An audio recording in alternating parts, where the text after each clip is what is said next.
Evet sevgili dostlar, patili dostlarımızı doyuruyoruz. Can amcaları döktü.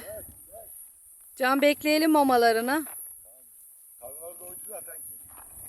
Doydular mı? Doydunuz mu? Doydunuz mu? Sarı kızın.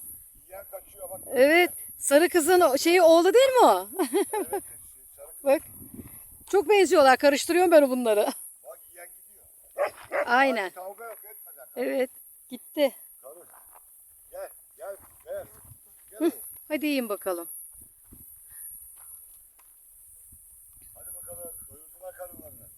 Evet, Çok sıcak. Can- Gölgeye kaçıyor hayvan. Can amcası doyurdu onları. Evet sevgili dostlar, bizden bugünlük bu kadar.